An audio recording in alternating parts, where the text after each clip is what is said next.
Group 3, get ready for the presentation. Group 4, please stand by in the waiting area. Thank you. 现在第3组即将开始，请第4组就预备位置。余光中新诗音译研究。The study on the English translation of the poetry by 光中宇。组员有马小虎、卓雅倩、莫冠金、陈玉洁、张家豪、吴佩静、黄玉轩，指导老师是吴敏华老师。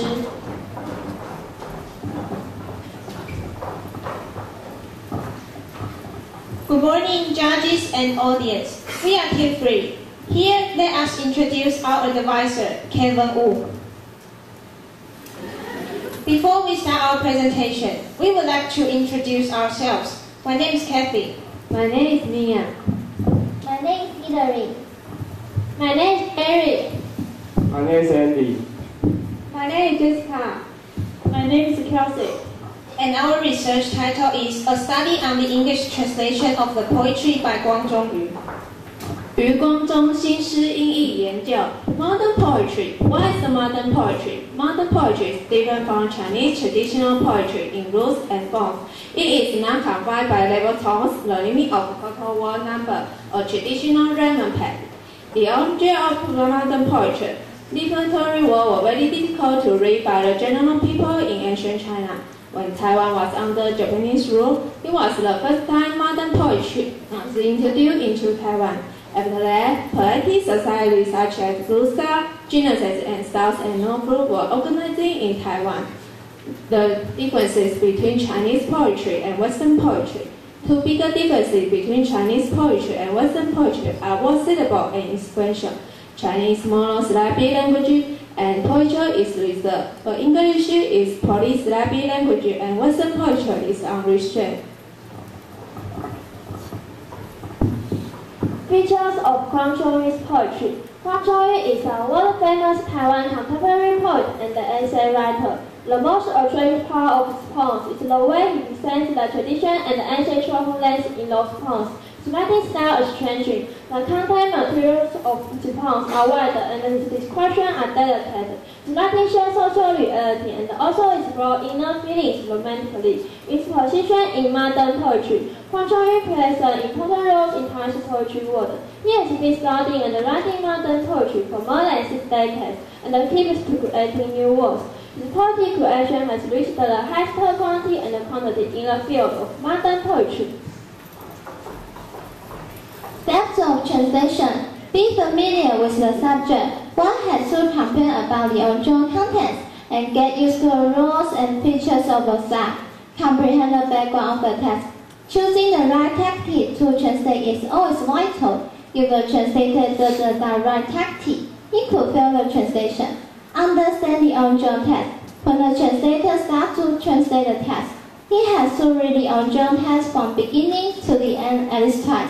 The first time is faster and more instinctive. For the second time, he has to be especially careful, more calm and objective. Making the first draft, take a more liberal attitude and write in a fluent and natural way, in accordance with traditional expression. Try to get rid of the sentence structure and the waste of expression in the original text. Making the final draft, preparation is the most important. Sometimes a translation has to be revised and corrected for many times. One paragraph or one sentence might be mistyped or in the wrong positions. These basic theories of translation. Conceptual meaning refers to the four levels of information or semantic content, words, phrases, sentences, and paragraphs. Contextual meaning, the meaning of words in a particular content. Formal meaning, features of language in a formal or chosen arrangements and chosen structure. Style meaning, including a stylistic features and a rights. Imagery meaning, rhetorical figurative words, non-literal meaning to the development and transfer figurative meaning. Cultural meaning, language reflects culture and mentality. In short, translation involves a transfer from form to content, from language to a semantic, from language to a multi-level and multi-faceted interlingual. All languages have the same skills and some principles. The primary task for translation is to make sure that readers understand the meaning. Translatability and the limit of translatability. We can translate words into English completely due to syllabic limits, levels, obligatones, and antitheses. We should coordinate English grammar to translate and express a poet's thinking and emotions. Even if people use different languages, they still reflect the realistic life. Therefore, there is always something identical in two different cultures and languages. Chinese and English cultures are different. Writers have a variety of rhetorical methods. They want to use them to translate Chinese into English and ensure accurate meaning without losing artistic skills. However, it's too difficult to do that. Most of the time, translators cannot give out artistic skills in order to express the correct meaning. Even though we can translate between languages, it's almost impossible to capture all the same feelings and poetic details.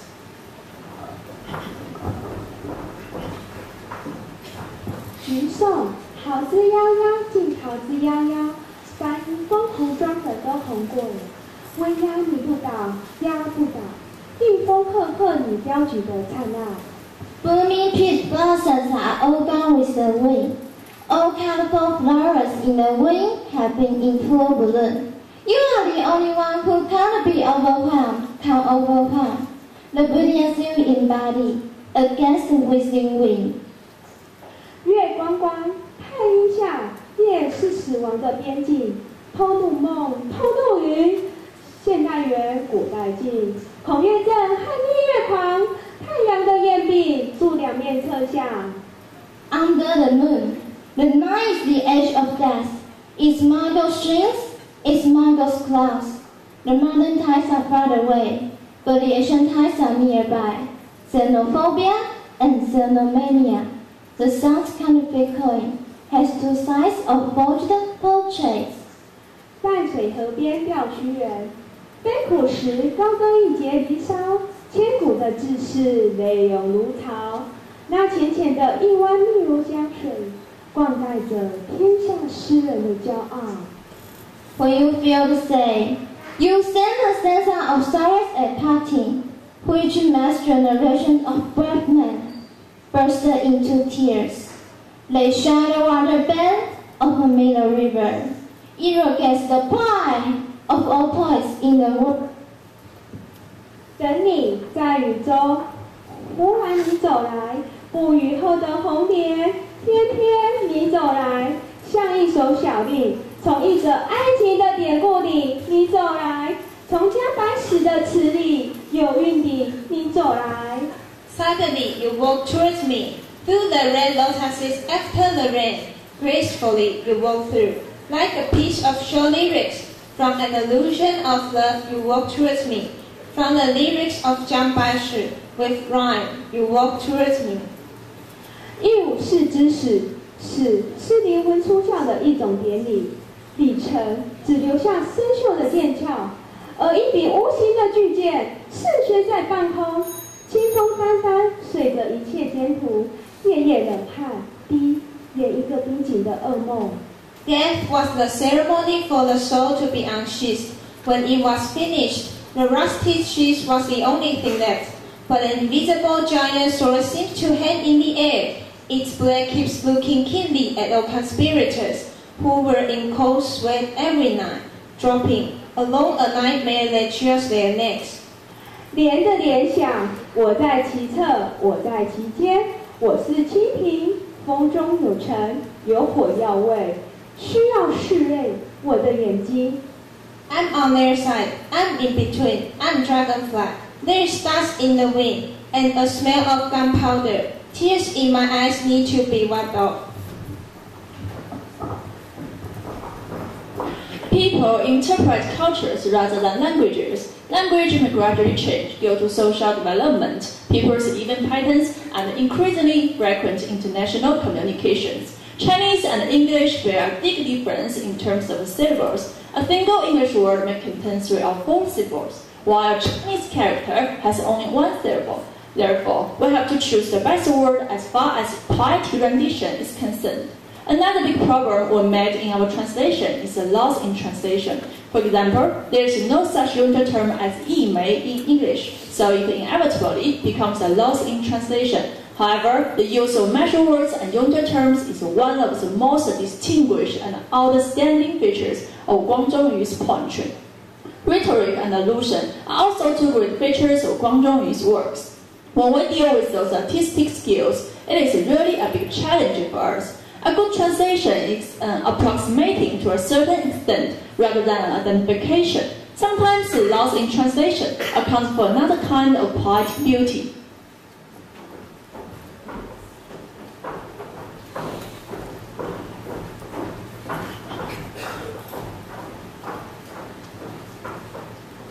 Thank you for your attention.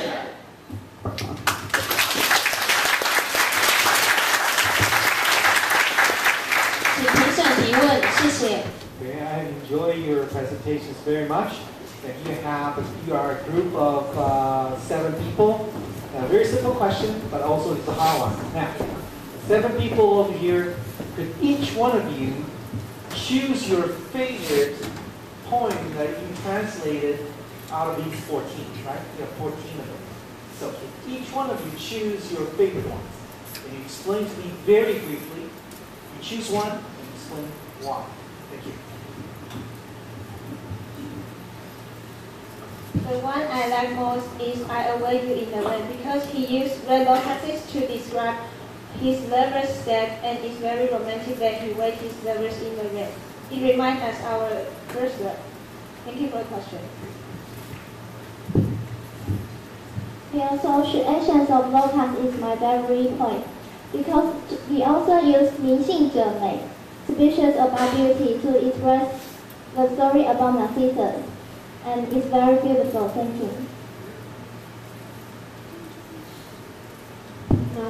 Nostalgia is my favorite because we away from our hometown to come here, so we have the same feeling as Yu Guangzhong. Thank you for your question.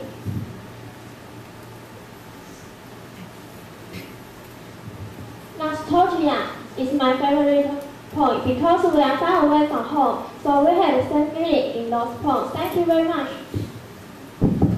A death of a warrior is my favorite point because there are many allusions and rhetoric in this point, and I learn a lot from this point.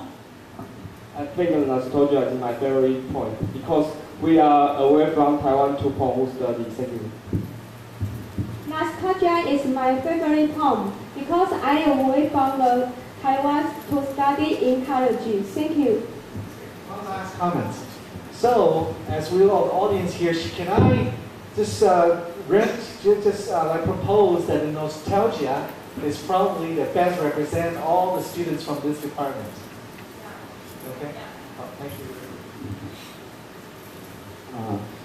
Hello.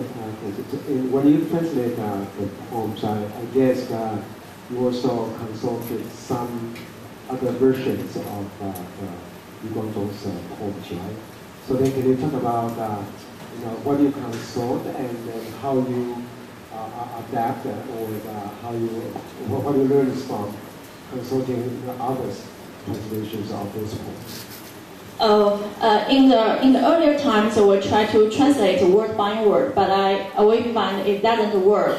And because there are many differences between Chinese and English, and now we learn a good translation is approximating to a certain extent rather than an identification. And we try our best to look for many references and learn from it. So and finally we finish our project. Thank you for your question. Okay, so then you actually. You said that there are many dimensions of meanings, right? And then you actually 6 meanings. And then in your experience, which is the most difficult to achieve or to get close to? Which parts, which aspect? I think rhetorical meaning. Why? Because Chinese meaning is sometimes too difficult to explain to English. Yeah, thank you. Because of this English difference. And some Western readers are not familiar with Chinese history. So when we talk about some Chinese figures or Chinese big events, they don't know it. So it's difficult for them to grab the key of the points. That's good. And why 14 poems, not 7 or 21? Why?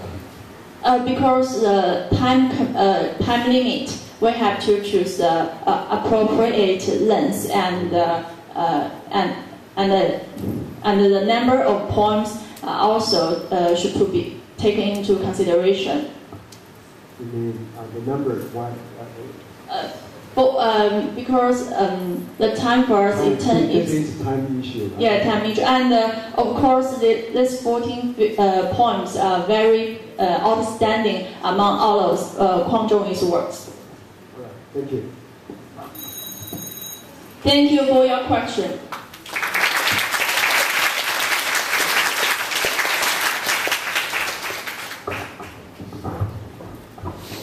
Group 4, the last group for the morning session. Please get ready for the presentation. Thank you.